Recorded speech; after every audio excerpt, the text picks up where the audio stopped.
తాకట్టులో ఉన్న బంగారాన్ని విడిపించి ఆ రోజు ఆన్లైన్ రేటుకే మేము కొంటాం. Sharma gold company.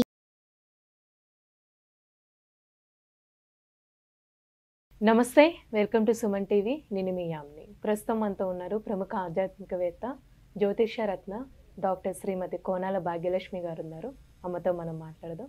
నమస్తే అమ్మ. నమస్తే అమ్మా. అమ్మ, ఈ ఏప్రిల్ నెలలో అసలు వృశ్చిక రాశి వారికి ఏ విధంగా ఉంటుంది, అలానే ఈ రాశి వారికి సంబంధించి పరిహారాలు కూడా తెలియజేయండి అమ్మ. ఓం గం గణపతే నమః. శుక్లాంబరధరం విష్ణుం శశివర్ణం చతుర్భుజం ప్రసన్నవదనం ధ్యాయే సర్వ విఘ్నోపశాంతయే. ఓం గం గణపతే నమః. శ్రీమాత్రే నమః. ముఖ్యంగా ఈ 1/4/2024 30/4/2024 ఏ విధంగా ఉండబోతోంది ద్వాదశ రాశుల వారికి అనే విషయాన్ని ఇప్పుడు ఒక్కసారి మనం పరిశీలిద్దాం. 2వ తారీఖున బుధుడు వక్రంలోకి వెళుతున్నాడు. అదేవిధంగా చూసినట్లయితే 10వ తారీఖున మీనరాశిలోకి వెళ్తున్నాడు మళ్ళీ బుధుడు. అది ఆ విధంగా బుధగ్రహ సంచారం ఆ విధంగా ఉంది. 14వ తారీఖున రవి మేషరాశిలోకి వెళ్ళబోతున్నాడు. 24వ తారీఖున మీనరాశిలోకి కుజుడు ప్రవేశించబోతున్నాడు కుంభం నుంచి. 25వ తారీఖున శుక్రుడు తను ఉన్నటువంటి మీనరాశి నుంచి మేషంలోకి ప్రయాణం చేయబోతున్నాడు.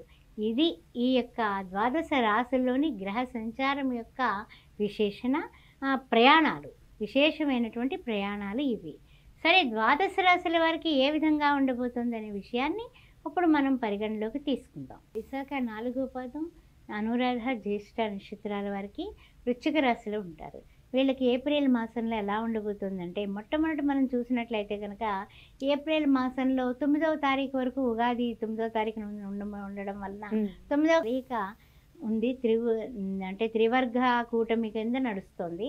రవి కూడా 14వ తారీఖున మారుతాడు. కాబట్టి కొన్ని విషయాల్లో అంటే ఏంటంటే వాదనలు సాధనకి పనికిరాదు. ఎవరితోటి కూడా డిస్కషన్స్ పెట్టకండి. వృశ్చిక రాశి వారు గొడవలు పెట్టుకోకండి. ఇంట్లో తల్లిదండ్రులతో కానీ, పిల్లలతో కానీ, లేకపోతే బయట వాళ్ళతో కానీ, ఇంట కానీ బయట కానీ రచ్చవద్దు. అది చెప్పదగిన సూచన. తర్వాత ముఖ్యమైనటువంటి విషయం ఏంటంటే కొన్ని ప్రయాణాలు, ఆ తర్వాత పెట్టుబడులకి కూడా ఆటంకాలు వచ్చేటటువంటి కార్యక్రమం కనపడుతుంది. కాస్త ఆచితూచి వ్యవహారం చేసుకోవడం మంచిది. వృత్తి ఉద్యోగాలందు చిన్న తరహా పనిష్మెంట్ లాంటివి మనకి వచ్చే అవకాశం ఉంది.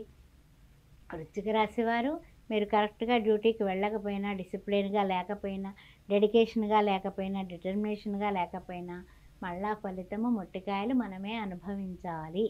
అందువలన కర్తవ్యం దైవ మాన్నికం అన్నట్టుగా మీరు పనులు చేయండి. ఆ విషయం గుర్తుపెట్టుకోండి. తర్వాత ఉగాది వచ్చేసింది. ఉగాది తర్వాత ఎలా ఉంటుంది?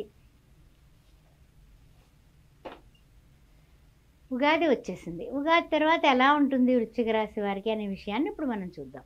ఆదాయం చూస్తే 8, వ్యయం చూస్తే 14, అంటే గట్టిగానే ఖర్చు పెడతారు క్రోధినామ సంవత్సరంలో. పూజ్యం చూస్తే 4, అవమానం చూస్తే 5. అయితే ఈ ఏప్రిల్ మాసంలో ఎలా ఉంటుందంటే కనుక మధ్యమంగా ఉంటుందని చెప్పొచ్చు. అంటే ఉగాది ముందు కన్నా బెటర్. ఆ విషయంలో మాత్రం ఆనందంగానే పెట్టవచ్చు. ఉద్యోగంలో కానీ, వ్యాపారంలో కానీ, వృత్తుల్లో కానీ కొత్త ఉత్సాహం వస్తుంది. ఉగాది తర్వాత మీకు ఉత్సాహం పెరుగుతుంది. అలానే వీళ్ళకి ప్రమోషన్స్ వచ్చే ఛాన్స్ ఉందంటారు. అలానే స్థల మార్పిడి అలాంటివి ఉంటాయండి. సంఘంలో కూడా మీకు కీర్తి ప్రతిష్టలు పెరుగుతాయి. కుటుంబంలో కూడా ఒక మంచి సంయమనం, అంటే ఐకమత్యత భావాన్ని పెంపొందించుకోవడానికి మీరు తగిన ప్రయత్నాలు చేయండి. తప్పనిసరిగా మీకు కలిసి వస్తుంది. ఉద్యోగంలో కానీ, లేకపోతే ఏదైనా కొత్త ఉద్యోగం చేంజ్ అవ్వాలని కానీ, లేకపోతే ఏదైనా సరే వ్యాపారంలో ఇంకా పెట్టుబడులు పెట్టాలని కానీ అనే ఆలోచనలు చేస్తారు.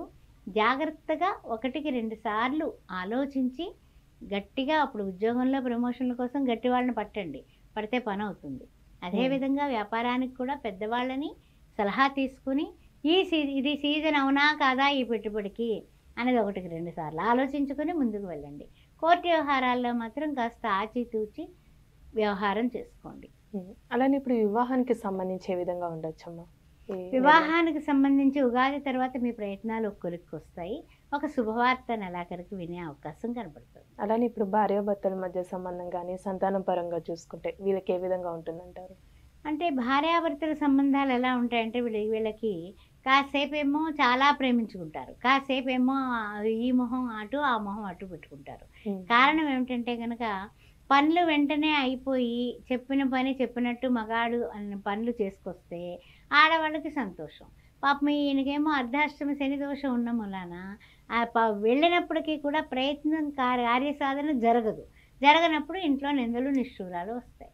అది పరిస్థితి. అందువలన కొంతవరకు పర్వాలేదు, కానీ అన్నీ నిభాయించుకుని అందరినీ కూడా సమర్థించుకుని తెలివితేటలైతే మీకు ఎక్సలెంట్. అది అలా చేసుకోగలుగుతారు. అలానే ఇప్పుడు ఒకవేళ ఒక ల్యాండ్ కొనాలనుకుంటున్నా, సొంతిల్లు కొనాలని ప్లానింగ్లో ఉంటే వీళ్ళు ఈ కార్యక్రమాన్ని చేయొచ్చు అంటారా? తప్పనిసరిగానండి. ఎందుకంటే కనుక ఏదైనా కొనాలన్నా, అమ్మాలన్నా, కొత్త వ్యాపారంలోకి వెళ్ళాలన్నా మీకు నిందలు వచ్చేటటువంటి అవకాశం ఉంది. జాగ్రత్త. ఎందుకంటే ఆల్వేస్ బీ కేర్ఫుల్.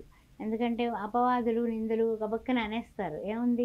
ఏమిటి నీకేం తెలుసు, నువ్వెందుకు ఆ పెట్టుబడి పెట్టావు, నువ్వెందుకు కొన్నావు, నీవెందుకు చేసావు, మమ్మల్ని అడిగావా, మమ్మల్ని అడిగే చేసావా, ఇలాంటి నిష్ఠూరాలు నిందలు అన్నీ రెడీగా ఉన్నాయి.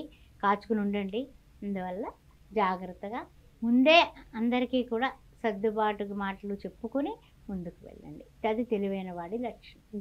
అలానే రాశి వారికి ఎలాంటి పరిహారం చేసుకోవాలమ్మా? ఈ వృశ్చిక రాశి వారికి శని దోష నివారణార్థం కూడా తప్పనిసరిగా శనివారం నాడు నవగ్రహ ప్రదర్శనలు చేసుకుని అవకాశం ఉన్నప్పుడల్లా కూడా ప్రతిరోజు ఓం సుం శనిచ్చరాయ నమః, ఓం సుం శనిచ్చరాయ నమః అని 190 సార్లు శని భగవాను తలుచుకోవడం. నీలాంజన సమాభాసం రవిపుత్రం ఏమాగ్రజం ఛాయా మార్తాండ సంభూతం తం నమామి శనీశ్వరం. శనిచ్చరం, శనీశ్వరం అంటాం కదా, శనీశ్వరం కాదు, శనిచ్చరం అని ప్రతిరోజు 19 సార్లు చేసుకున్నా తప్పనిసరిగా శుభ ఫలితాలు ఉంటాయి. శనివారం నాడు మర్చిపోకుండా మానకుండా చలివేంద్రానికి మజ్జిగ ఇవ్వడం కానీ లేకపోతే అన్నదానం చేయడం కానీ మర్చిపోకుండా చేయండి. చాలా చక్కగా తెలియజేశారమ్మా. ధన్యవాదాలు. శ్రీమాత్రే నమః. సుమన్ టీవీలో మీ పర్సనల్ అండ్ బిజినెస్ ప్రమోషన్స్ కోసం కింది నెంబర్కి కాంటాక్ట్ చేయండి.